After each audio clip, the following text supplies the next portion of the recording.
Now your overlocker or your sewing machine might be having a really difficult time performing to its best because you've been sewing quite a lot recently. So if you're getting to that point where you're just feeling a little bit frustrated because you can't get the tensions quite right, or the stitch isn't looking just as it should be, it's probably time for a service. And you don't need to send your machine away. This is something you can do for yourself. It's really easy. Now for the service on this machine, this time I've had to open up the machine and recalibrate the tensions, and that's really just because it's a lesser quality product. Brother just make really cheap overlockers and the plastic moves around a lot.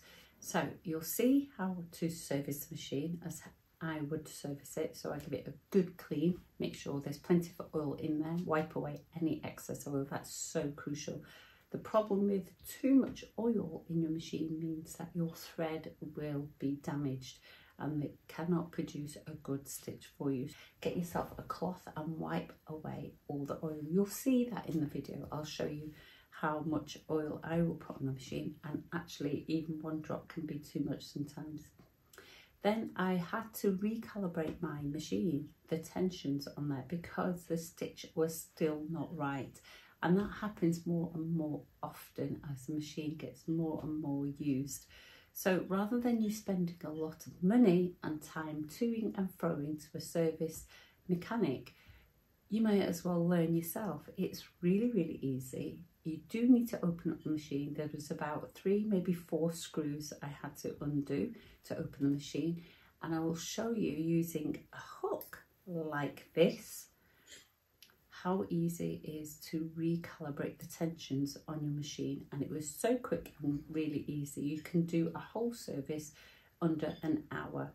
So let's crack on and get this machine serviced, and I'll show you what to do. Now when I use my machine, I have all the settings, factory settings.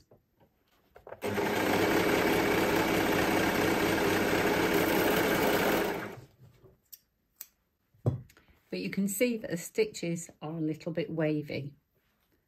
So what we need to do is give the machine a good clean. The problems aren't always in the tension disc. They could be just in the looper area. Giving that a good clean should hopefully sort the problem out.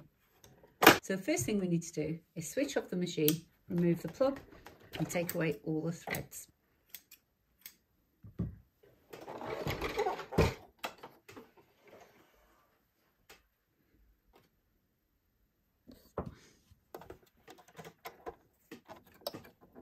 Remove the needles, the foot and the needle plate.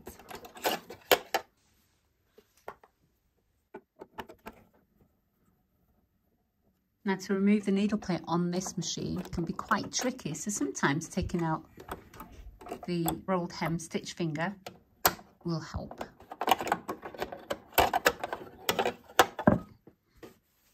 Now you can see the build-up of grime there just from a little bit of use.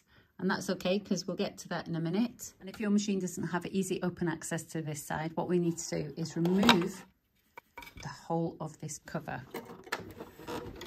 You need to locate all of the screws, and there's one hidden just underneath here. And there's one hidden at the back. And then we just need to pull the side off very easily like that. Now you'll be able to see a lot of the muck that's built up inside your machine. Now hopefully it's not too much. Now the reason I don't like to use spray cans of air is because this build-up will get pushed inside the machine. If you've got all these moving parts filled with lint and oil, what will happen is you will create a felt, and that will adjust all the settings of this machinery, and that will easily make your machine not work so well. So try not to use spray cans. If you want to use something to help you, maybe a vacuum cleaner will help. But be careful when you do that. If you break needles inside your machine, you might have some broken ends in there that you will need to pull out. So the best thing to do is actually to grab a nylon bristle brush, because that will help attract all the dust, and use a cloth. And this is a lint-free cloth, so that will help prevent any static build-up as well. Now, if you want to, you can also remove your knife. So the way to remove the knife on this machine is by turning this screw here.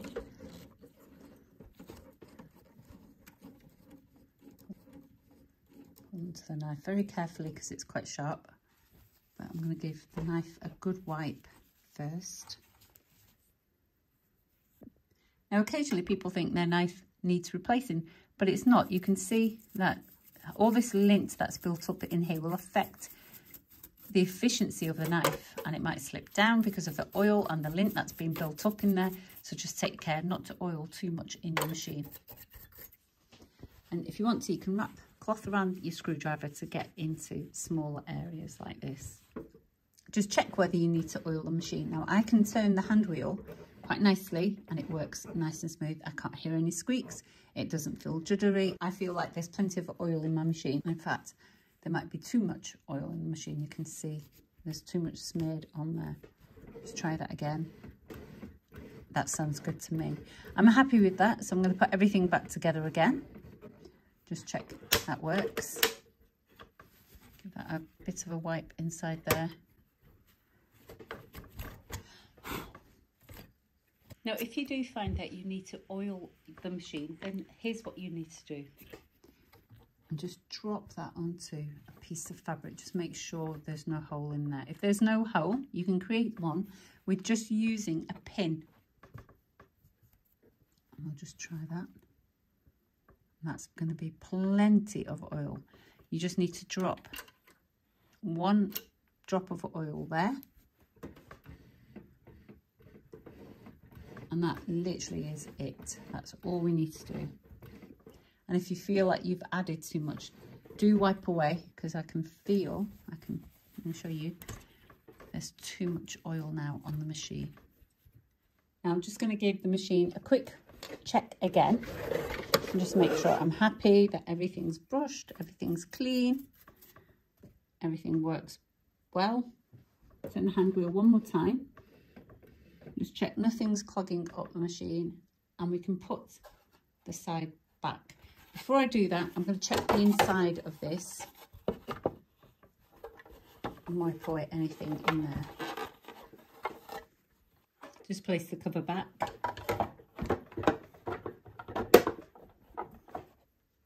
And let's get those screws back in.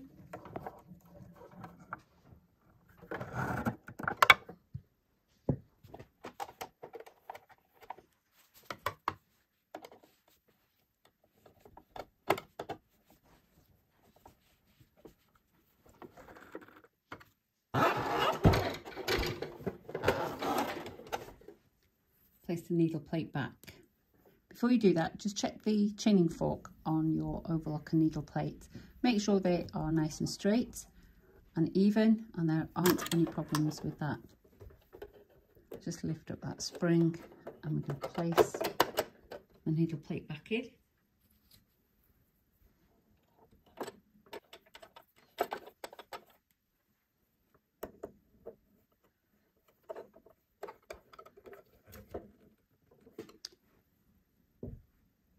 Don't forget, of course, the stitch finger. Make sure that's nice and clean before we place that back in the machine.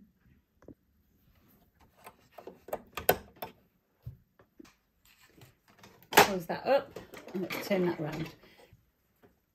So lift up your needle bar to the highest point and make sure your lever is up the presser foot, and you can clamp that down into position.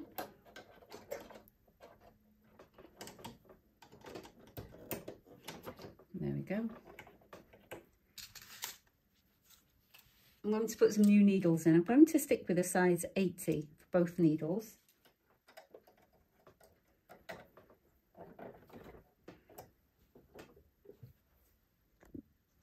Now you want to look at your two needles and you want to check that they are not sitting flush with the eyes next to each other. In fact, this needle on the left needs to be higher than the one on the right, and that's so that we can allow a swooping action. And to check whether the timing is right while you're servicing your machine, just check when you lift up your upper looper that the eye of the looper sits underneath the eye of the needle. And then as I swing that further round, that sits level with the eye of the needle with the looper again. And that way we know that the timing is fine and that neither of the loopers are hitting against the needles. Brilliant. Just one more thing to reinstall, and that's the knife. So we have this groove here for the knife, and that's where the knife will sit.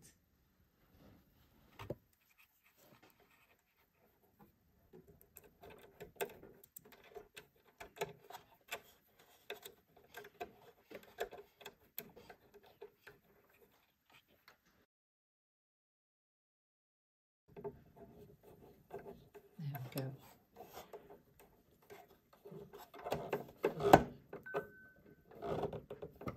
And just check this works. Swing that round.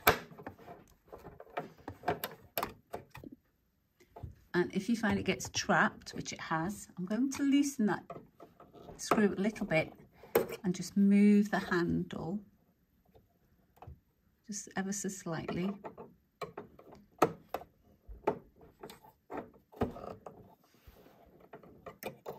Just move that ever so slightly across. As long as the knife sits locked out of the way, that's when we know we're safe. So we can swing that back into place. And that sits nicely. And to clean the tension discs, all we need to do is lift up the presser foot, and that opens up the tension discs. Grab a folded piece of fabric. We're going to place that inside the tension discs space. Put down the lever so it closes the discs up, and we can wipe and remove any dust or lint or thread that's built up in there. Let's do that again with the next one. Close that down again, wipe, open up the tension discs, and just repeat the process. I'm going to flip that fabric over so it's nice and clean. Close that up and just rub up and down and grab another clean place. Close the tension discs, wipe up and down, open them back up, and then hopefully those are nice and clean. There aren't any residues that I can see on there, no lint, no oil, no fluff. We're happy with that. While you're at the tension discs, what you can do is grab a piece of thread. I'm going to place my thread inside the first tension discs with the disc closed, and there's no spring back. Try it on the right needle. Can you hear that? There is tension on there. Happy with that? There's nothing there. Okay, and on the last one, the lower looper, there's definitely tension there. The left needle and the upper looper have no tension. If I increase that to 5 and increase that to 5, I'm going to see what the reaction is like now. Yes. Okay. So what's happened is over time these have become loose. So what we want to do is we want to recalibrate the spring inside the machine so that the left needle and the upper looper will be working at tension where it's set to 5 now, but it actually reads 4. So what we need to do is open the machine up. So I'll take the screws out from behind so that we can reveal the tension discs and recalibrate them. So now we've got the screws all removed, and I've removed the take-up thread out of the way. What I can do is just remove the cover. Just remember where the settings are, but that's okay if you forget. What we'll do is we will take this cover away. Just be careful, mind that handle there. Okay, so now we've got the cover removed. What we want to do is recalibrate these 5s so that they look exactly like the 4s. They're set to the 4s. So the 4s are roughly around there, and we can just check that again. Just grab some thread, put the press foot down, and you can see how the tension discs open and close here. So if they work nice and evenly. So you can see how those tension discs are opening and closing. And if I set that back to the 4, you can hear the difference. Put that back to the 4, and there isn't much of a spring. If I put it back to the 5, I've got the same sort of tension. Just put that back to the 4 just to double check.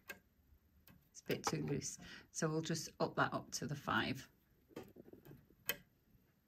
So what we want to do now is recalibrate these tension discs so that they work as they should. So they should all work when they read number 4. So I've got a hook that I use, and I look inside these discs and you can see this black cog. Okay, so this is the one we want to alter. We're happy with this one. We're happy with this one. We're going to alter this and these. So we're going to alter these two. All right, so what we need to do is we need to keep this firmly in position and alter the cog that's inside. So you can see a black cog. And the way we do that is by pulling on this, because can you see that's wedged into the black cog? If I move that, that moves with it. So what I want to do is I want to set that to 5. I want to pull on this so it's away from the cog.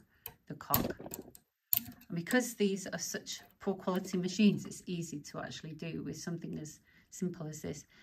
Move that away and then bring that number dial up so it's level with the other 4s, and then release that cog, release that peg, as it were. I'm going to place, bring it round so you can see, and place the thread back in the tension discs. Okay, see how it's now working on number 4. If I bring it back to 3, that's the old 4, and this is the new 4. Okay, do the same with this one. Pull that down, and then I'm going to rotate this front piece round so it's level with the 4s, and then rotate that round so that you can see now that the tension is the same all the way across. And that's how we calibrate the tension on this machine.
Okay, so everything's back, put together, safe and sound. Everything seems to be working fine, all working smoothly, quietly, and everything's in position. All I need to do is thread up the machine and give it a go.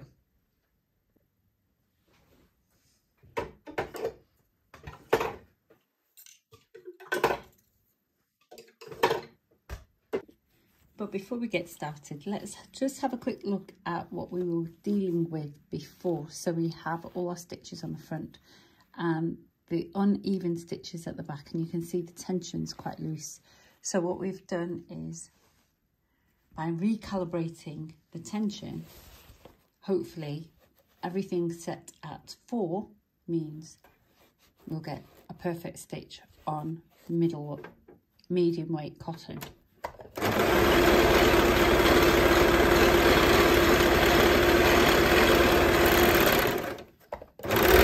And we're looking for a consistent stitch and the edge being overlocked. And there we go. As easy as that. And you can do this yourself. Really, really easy.